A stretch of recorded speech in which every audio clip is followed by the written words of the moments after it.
Oferecimento: Cartório Fujiwara, 43-33-3343-4645, Londrina, Paraná. Bendito Corte, carnes selecionadas e tudo o que você precisa para o seu churrasco. Avenida Robert Koch, 981, telefone 3334-4000, Londrina, Paraná.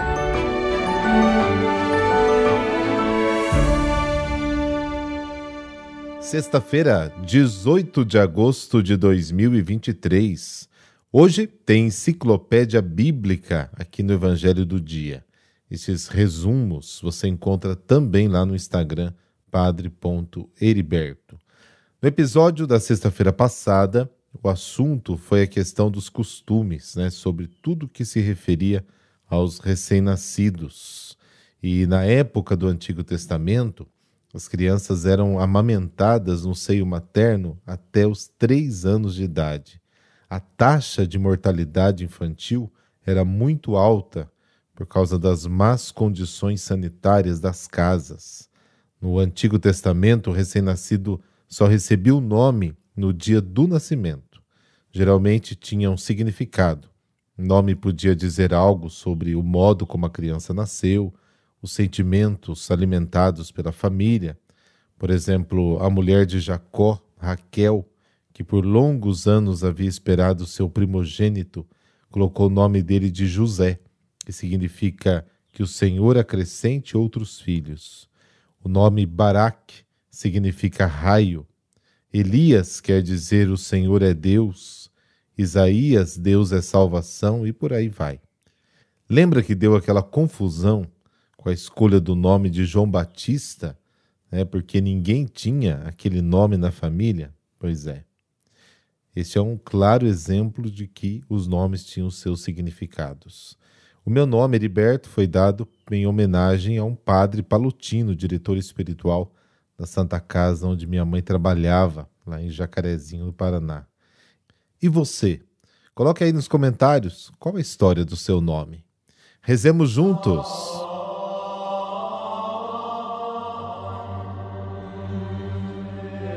Pelo sinal da Santa Cruz, livrai-nos Deus, nosso Senhor, dos nossos inimigos. Pai Todo-Poderoso, derramai vossa graça em nossos corações, para que, caminhando à luz dos vossos preceitos, sigamos sempre a vós como pastor e guia. Amém.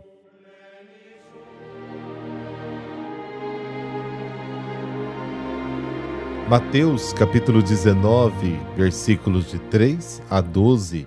O Senhor esteja convosco, Ele está no meio de nós. Proclamação do Evangelho de Jesus Cristo segundo Mateus. Glória a vós, Senhor.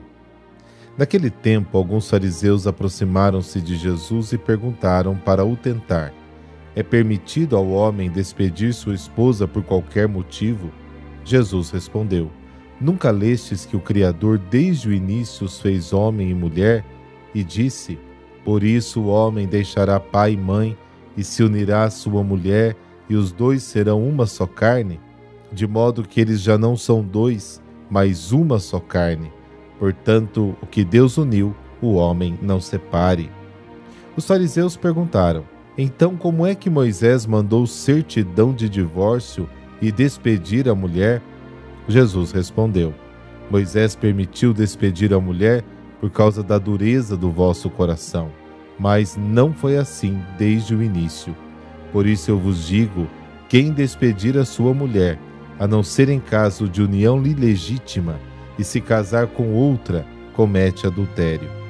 Os discípulos disseram a Jesus: se a situação do homem com a mulher é assim, não vale a pena casar-se. Jesus respondeu: nem todos são capazes de entender isso, a não ser aqueles a quem é concedido. Com efeito, existem homens incapazes para o casamento porque nasceram assim. Outros porque os homens assim os fizeram. Outros ainda se fizeram incapazes disso por causa do reino dos céus. Quem puder entender, entenda. Palavra da salvação. Glória a vós, Senhor.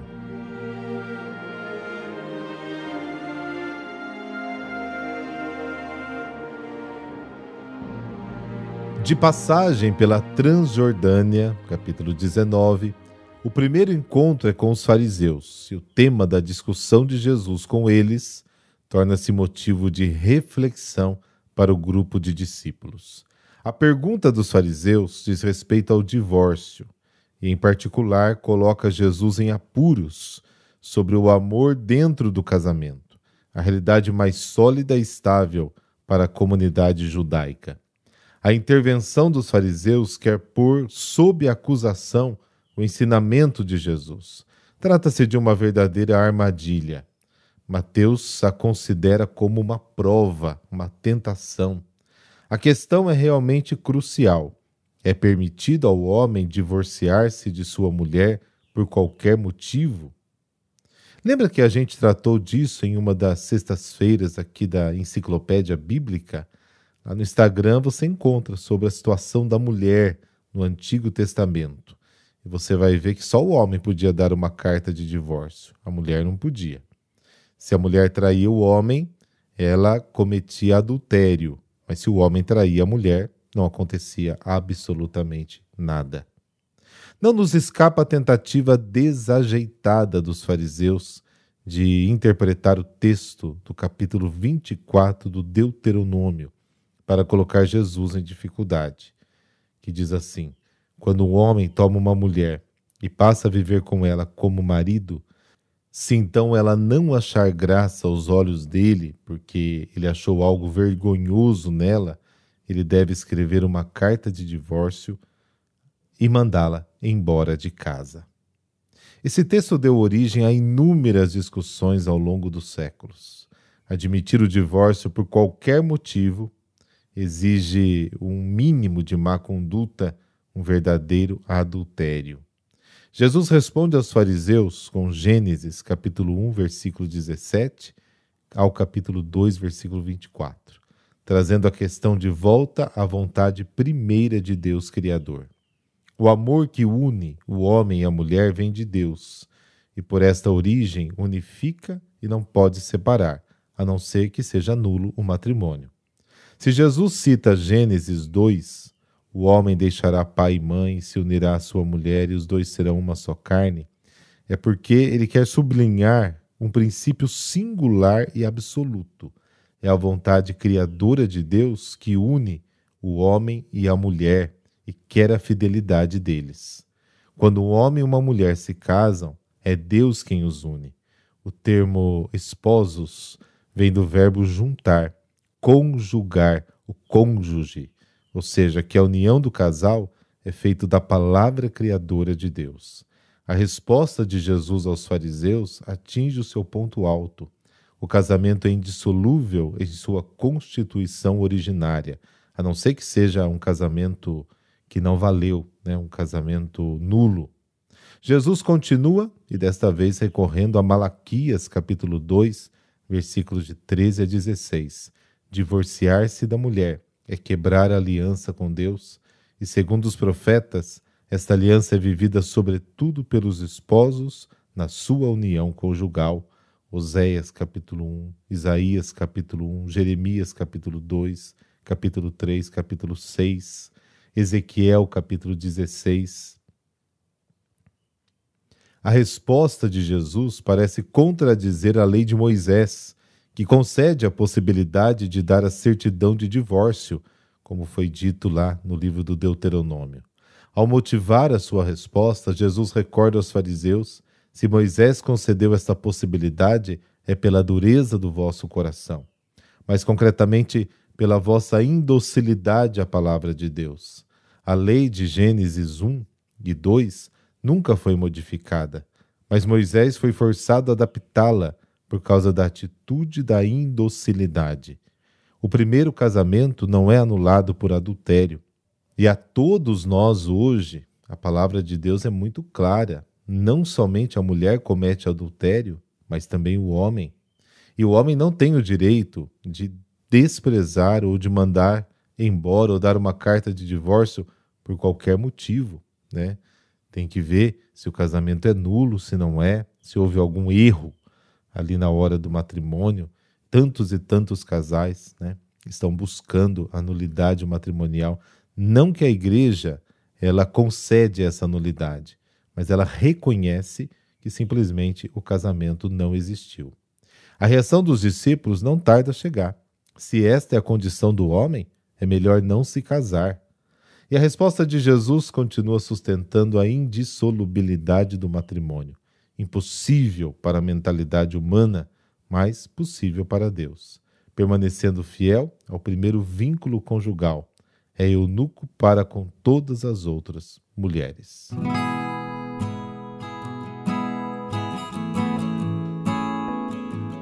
Santa Helena, mãe do imperador Constantino.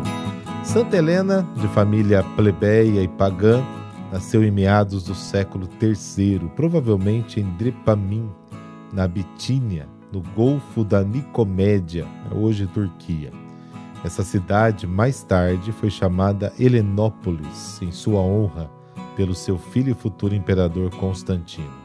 Segundo Santo Ambrósio, Helena exercia o cargo de estabulária, ou seja, a estalajadeira encarregada dos estábulos. A modéstia e a delicadeza de Helena levaram o jovem oficial Constâncio Cloro a apaixonar-se por ela, apesar do seu nível social mais elevado. No entanto, quis casar-se com ela, levando-a consigo para Dardania, nos Balcãs. A jovem, que não tinha direito ao título honorífico do seu marido, foi uma esposa fiel. No ano 280, em Naísso, na Sérvia, deu à luz ao filho Constantino. Constâncio, esposo de Helena, lhe consentiram obter junto com Galério o título de César, que é corregente, mas era preciso ratificar a sua elevação pelo novo sistema político da tetrarquia. Por isso os imperadores Diocleciano e Maximiano, em 293, obrigaram-no a divorciar-se da sua esposa e de unir-se em matrimônio com a enteada do segundo, Teodora. Isso era possível porque a lei romana não reconhecia o casamento entre nobres e plebeus. Helena foi obrigada a deixar sua família e seu filho. Helena se fez pequena, afastada da família e do filho que até então havia educado com dedicação e amor. Ela nunca desanimou, porém. Pelo contrário, permaneceu humildemente na sombra, enquanto Constantino foi elevado à corte de Diocleciano. Com a morte de Constâncio em 306, Constantino mandou buscar a mãe para junto de si na corte. Não sabemos quando se fez cristã, se ela que influiu na conversão de Constantino, ou se, como escreve Eusébio de Cesareia, foi ele quem a converteu. Tornou-se uma cristã fervorosa e piedosa. Tinha-lhe muito amor e não parou de encher de honras. Entre as suas primeiras medidas, o novo imperador mandou chamar imediatamente a sua mãe, Helena Flávia Júlia, a qual foi condecorada com o título de Augusta. As honras jamais influenciaram seu coração. Pelo contrário, estimularam a sua atenção inata para com o próximo, que se concretizou em dar esmolas, satisfazer as necessidades materiais dos pobres e libertar numerosas pessoas das prisões, das minas e do exílio. Luminosa e contagiosa, a ponto de muitos perceberem a influência que teve na promulgação do Edito de Milão, em 313, que concedeu a liberdade de culto aos cristãos após 3 séculos de perseguição. Dizem que Helena participava das celebrações religiosas, usando roupas modestas, para se confundir com a multidão, e convidava os famintos para o almoço, servindo-os pessoalmente. Em 326, um acontecimento perturbou a vida da família. Constantino mandou matar, primeiro seu filho Crispo, por instigação da madrasta. Fausta, sua segunda mulher, também suspeita de acometer a sua honra. Diante dessa tragédia, com 78 anos de idade, Helena manteve firme a sua fé, fazendo uma peregrinação penitencial à Terra Santa. Ali mandou construir 2 basílicas, a da Natividade em Belém e a da Ascensão no Monte das Oliveiras. Essa iniciativa inspirou Constantino a construir também a Basílica da Ressurreição. No Gólgota, ao mandar destruir os edifícios pagãos construídos pelos romanos, aconteceu uma prodigiosa descoberta da verdadeira cruz. O cadáver de um homem que jazia sobre o madeiro encontrou milagrosamente a vida. Os 3 cravos que perfuraram o corpo de Jesus foram doados por Santa Helena para Constantino. Um foi encastrado na coroa de ferro, conservada na Catedral de Monza, como lembrar que não existe soberano que não deve sucumbir à vontade de Deus. As preciosas relíquias estão guardadas hoje na Basílica Romana de Santa Cruz de Jerusalém. Santa Helena morreu em 329 aos 80 anos de idade em um lugar não identificado. Ainda moribunda, foi assistida por seu filho, que depois levou seu corpo para a Vila Labicana, em Roma, onde foi sepultado em um mausoléu em sua homenagem. Seu sarcófago de pórfiro, transportado ao Latrão no século XI, hoje está conservado no Museu Vaticano. Santa Helena, que por teu imenso amor ao catolicismo influenciaste o teu filho, assim como também uma nação inteira, ajudai as mães de todo mundo a serem influenciadoras de suas famílias. Amém. Abençoe-vos o Deus Todo-Poderoso, Pai, Filho e Espírito Santo. Amém. Até amanhã, se Deus quiser.